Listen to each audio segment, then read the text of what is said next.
You remember when I said on my Hero 12 I couldn't really see the difference having AutoBoost turned on versus turned off? Yeah, well, hold the presses. I think I actually figured out what the difference is. Now, GoPro says that AutoBoost is a dynamic way of cropping in further or less depending on what the camera's movement is to stabilize your footage. Well, I've been tinkering in DaVinci Resolve for the last couple of hours, and I'm going to show you some test clips. I rode the same road back to back, so I could get roughly the same speed. And honestly, in a 2.5 minute ride, I got 4 seconds one off the other. So it's pretty close. And our test instrument today is my Hero 12 in the helmet side mount deal with the Max Lens mod. That's our setup, okay? I always use the Max Lens mod on my helmet. It gives me the horizon lock and a wide field of view, which I like. But we're going to take a look at the footage, and we're going to speed it up, and we're going to compare and contrast HyperSmooth with its AutoBoost up-level cousin, whatever you want to call it. Anyway, we're going to have a good time. Welcome back to the channel. If you're new here, I'm John, and, well, I'm a motovlogger that likes tinkering, so this ought to be fun. Let's dive into Resolve. So, a little backstory. I stopped on the side of the road, checked my setting. So this first test is max video 4K 30 frames per second with HyperSmooth set to on. And went from there. So the first one I did was with HyperSmooth turned on, and then I rode back to the start point. All right, this next test is Max Lens mod, max video 4K 30 frames per second with HyperSmooth set to AutoBoost. And turned AutoBoost on. And if you can see, I have cut these clips. I mean, they're almost identical, right? Look at that. Boom, boom. And I can already see a difference, but we'll explain it in a second.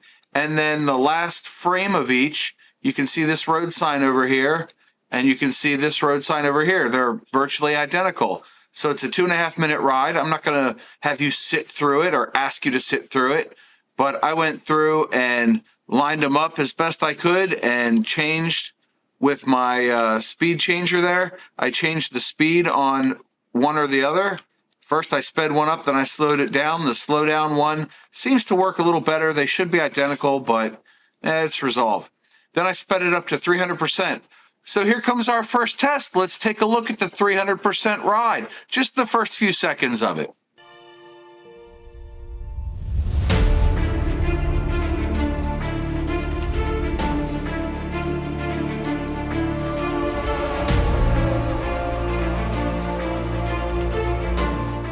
Not a lot of difference there, is there? I mean, I'm going to show you some of the crazy stuff I did, but there's just not that much difference. Let's speed it up to 600, see if we can tell a difference. And before we do that, don't forget to like this video and leave me a comment below. Let me know if you see the differences between HyperSmooth and AutoBoost. So here goes 600%.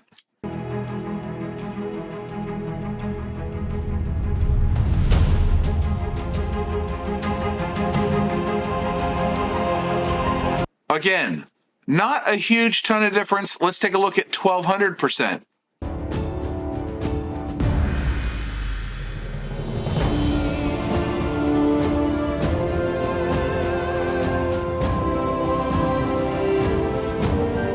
Now, 1200%, we saw a little bit of a difference, right? Now, as a motovlogger, I don't ride fast and it's not exciting riding, so I speed it up to make the videos a little bit shorter. And I find that when I have this footage sped up anything over 600% or so, you can really see a little bit of the bounciness, and it's a little bit less in the AutoBoost. And I'm going to explain why in just a second. So a little bit of what I figured out so far is that AutoBoost in its most dynamic cropping, right, is really just taking the crop that you get from HyperSmooth. So if your sensor is the size of this whole frame, HyperSmooth might only take this much of it, you know, this much. Walk like an Egyptian. And that's all the data that you're going to get. AutoBoost, if the camera's not moving, is going to use the whole frame. And I'm kind of looking over at the previous screen to make sure I kind of frame this right. Hey, there's that word framing. But if you have AutoSmooth, and you're not moving, it's going to give you the whole picture, and then it's going to crop in as your camera moves a lot. So let's take a look at the first frame of these clips where I've lined them up. And right here you can see there's more of my helmet visible, and I'm actually closer to this road sign distance-wise, right? You know, it comes out to here where these shadows are, but they're a little bit lower here in my second frame. So the center is pretty close, but you can see the edges. You can see it's we're a little bit closer here. This shadow right here is actually this shadow over here. So it's a little bit further away from the bike in the HyperSmooth only, but it's a little bit closer with AutoBoost. And again, my helmet, there's more of it visible here. So we're actually getting a wider field of view from AutoBoost. But as we play through this, you can see that it's going to zoom out and be roughly identical. It's trying to match. Right there, it's pretty close. And then there was a clear example of where AutoBoost is either better or worse than HyperSmooth, depending on your use case. So one thing I noticed was about a month ago or so, I apparently turned AutoBoost off and I was using HyperSmooth, and I noticed that my head checks, when I turned my head, were much quicker for the camera to catch up. So with a modern GoPro, all of them with their HyperSmooth, whatever version they have, when you do a head check and you do a quick turn of your head, they will try to smooth that out. So it'll slow down. So you'll see in a lot of my videos where my helmet is more in frame and less in frame. And that's due to the stabilization trying to keep that viewpoint that it's had for the last mile, right? And then I'm turning my head all of a sudden and it's like, whoa, nope. Okay, we have to crop over here and look over here. Okay, and then we're back. So the transition to the head check and from the head check actually happens slower if you have AutoBoost on. Obviously, it happens slower if you have HyperSmooth on than off, but AutoBoost is one more level of smoothness, which is why a lot of my really sped up footage is going to look a lot smoother. And yours too, if you have a Hero 12. Do you have a Hero 12? Leave me a comment below. Let me know what you're running for a camera.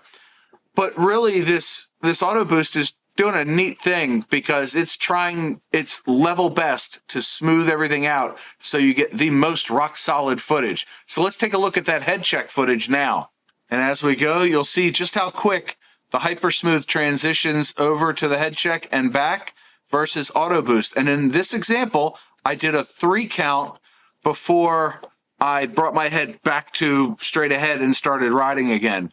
So that was pretty cool. Now I've got one more test before we close this out. This one is neat. Let's take a look. So here you see I've put on my beer goggles, but I haven't actually put my beer goggles on. What I did is I took my clips, lined up as best I could, and the topmost one here is HyperSmooth, and I went into the composite portion of the inspector, and I left composite mode normal, but I changed the opacity to 50%. If I change this, 100%, 0%. So now you're seeing only the AutoBoost. Now you're only seeing the HyperSmooth. But if I do 50%, it just looks like I'm drunk. And as I ride along, you'll be able to see that there are, oh goodness, it's kind of hard to watch. You might get dizzy. I should have warned everyone. But you'll see at these blue markers that I've set that the images are virtually identical. So if I click on one, you can see here, let's go full screen. You can see here that it is almost identical. I mean, I tried to ride the same line, the same speed and everything, and this was only a few minutes apart, but it's almost identical. So this is what clued me in that AutoBoost in its most dynamic, for lack of a better term, is using the HyperSmooth level of crop. And in the next marker, you can see I'm a little bit further away in the HyperSmooth footage. If I disable that, you see I'm closer there.